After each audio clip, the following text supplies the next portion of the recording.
नमस्कार सांग माने आज गोटे रेसिपी को स्वागत करुच्ची पुणी एक नुआ रेसिपी नहीं आपण मानक सामने मुझे आपण मानक सेयार करी दही बड़ार रेसिपी।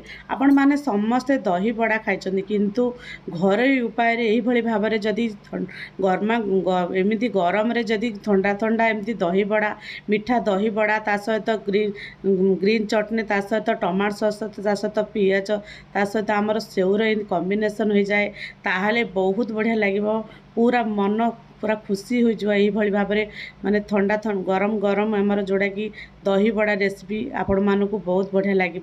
आपण मैंने भिडटा को शेष पर्यंत देखु ताहले बुझीपारे आज होली स्पेशल दही बड़ा रेसिपी मुझे करी से गोटे बाउल नहीं जाइए बाउल रे गोटे गिना नहीं जाइए जोड़ा कि बड़ आकार आमर नहीं जाइए जोड़ा कि बिरी नहीं जाइए यही बिरीटा आपण मैंने देखु बिरीटा दुईटा रोचे गोटे फाड़ बिरी रोचे गोटे गोटा बिरी रोचे ये बिरी को भल भाव टिके भल भाव पानी पानी रे भल भाव धोईदेवे धोईकी तार माने बाकी तार जहाँ किसी गुंड ताको आड़ देवे तापर किसी समय पूरा भल पानी रे फ्रेश पानी रे भल भाव में बतुराई देवे बतुराई देला परे गोटे अध घंटा पर देखंतु केते सुंदर फुली जाइए प्रति बिरीटा पूरा प्रति बढ़िया फुली जाइए ता सहित गोटे ग्राइंडिंग जार नेबा जेतिकी परिमाणर आमर देइथिले बिरी सेही पानी रे ही आमर यही बिरीटा को भल भाव में बाटिबा कहीं बिरी जदि यही बिरी पानीटा को जदि आम ए बाटिबा ताहले बिरीटा जोड़ा आम बरा बनइबा बहुत स्मूथ रही है। यही बिरी पानी को फोपाड़े ना से बिरी पानी को से देवे देखिए पूरा एत सुंदर स्मूथ होमें चकुड़ी करवा जेकोसी इडली करवा जेकोसी बरा करवा आमर यही पानी ही यूज करवा ताहले बहुत बढ़िया स्मूथनेस आसो। देखो ताकू भल भाव में ग्राइंडिंग करदेली ग्राइंडिंग करके पूरा चिकन कर बाटिबे दरदरा रखिबे ना ताहले बराटी अति सहजरे फुलिब। तापर गोटे बाउल को काढ़देवा गोटे बाउल को काढ़ी ताकू भल भाव में फेंटी देवा। देखो गोटे बाउल को काढ़ दौर देख यार यार स्मूथनेस रू आपण माने बुझुवे यहाँ केते स्मूथ यही आमर जोड़ा कि आमर बिरी बटाटी केते स्मूथ होती ताकू भल भाव में गोटे डायरेक्शन रे भल भाव में फेंटिबे भल भाव में फ्लफी है पर्यंत फेंटिबे। देखो जिते फेंटिबे सेते आमर से आमर बराटी बहुत स्मूथनेस हेब। तापर यही बरा को जदि 10 ରୁ 15 मिनट फेंटिला ताकू चेक करने अल्प टिके गोटे पानी रे गोटे अल्प टिके एमती नेबे जदि से पानी रे भासीला ताहले बुझीपारे जे आमर यही बेटेटी जो आम फेंटी थिले से बहुत बढ़िया भाव में फॉर्मेशन हो जाए जोड़ा कि भल भाव में फुली जाए जोड़ा कि आमर बरा होगापी परफेक्ट हो जाए। ताकू तो भल भाव में फेंटी देला से आमर किसी जोड़ा कि जीरा देदेबा गोटा जीरा देदेबा तापर स्वाद अनुसार लुण देदेबा स्वाद अनुसार गोटा माने लुण ता सहित जीरा को दे भल भाव में पुणी टिके भल भाव में फेंटिबा। देखो ये फेंटिबा आकार आपण ये फेंटिबा सही देखु केते सुंदर फ्लफी जाइए माने यही केते स्मूथ हो जाइए। यही स्टेज रे गोटे तापर एपटे कड़ाई रे लो टू मीडियम जाल रे तेल देदेबा लो टू मीडियम जाल दे जी आमर छोट छोट बरा आकार गोल गोल बरा बनइबा। देखु आम हाथ में पकईबा क्षणी से केमती अति सहजरे खसी जाऊँगी ताहले देख यही बेटेटी पूरा माने परफेक्ट भाव में फेंटी ही जाइए। देखो गोटे गोटे गोटी गोटी गोटी कर गोल गोल करवा जमती कि क्या कहीं न लगती तापर यही जाल को लो टू मीडियम जाल रखा द्वारा सी अति सहजरे गोटे पटे सीझीगला आउ गोटे पट भल भाव में हो। देखु एमती बबल्स आसवा पर्यंत रखा देखु पकईला केते छोट छोट तापर केते सुंदर बड़ बड़ आकार माने फुली गलानी। यही स्टेज रे अति सावधान सहित किसी समय 10 ରୁ 15 मिनट देलापर एमती लेउटे देवा। देखु गोटे पट ये गलानी लेउटी अति सावधान सहित लेउटेबा लेउटिकी क्या कहीं जमी न लगे से जदि लगे तापर पुणी किसी समय एमती धीरे धीरे धीरे धीरे उल्टे देवा। तापर किसी समय आउ गोटे पट एमती किसी समय ताकू रखा जमती आउ गोटे पट भल भाव में सीझीज।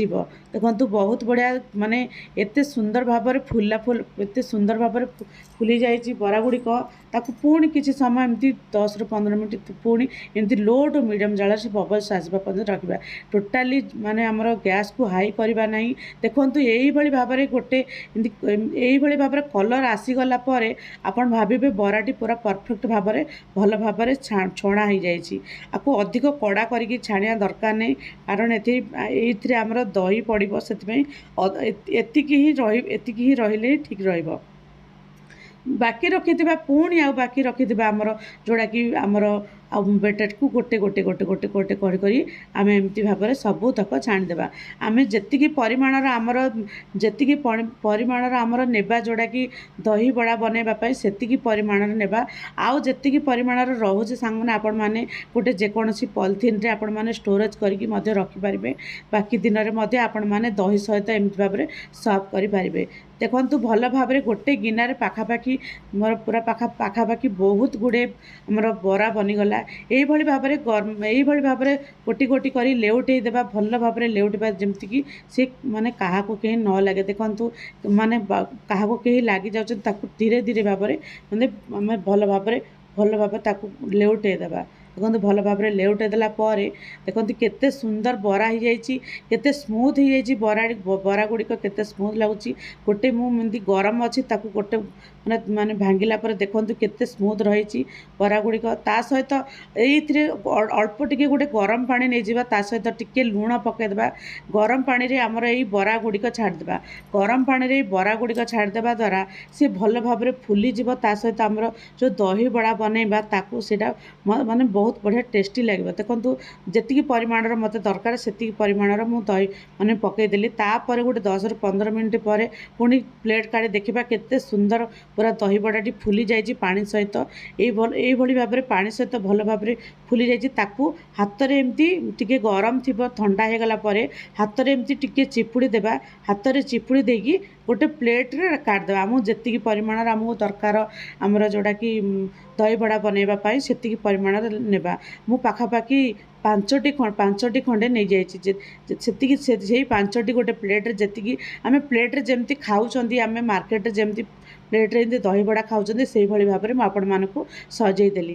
ବାକି ତାପରେ ଆମର ଏଇ ଦହିରେ ଟିକେ ଚିନି ପକାଇ ଦେଇଛି। ମିଠା ଦହି ସହିତ ଆମର ଯେଉଁଟାକି ରାଗ ମାନେ ଚିଲି ସସ୍, ତା ସହିତ ରାଗ ଟମାଟୋ ସସ୍ ତାହେଲେ ପକାଇଲେ ବହୁତ ବଢ଼ିଆ ଲାଗିବ।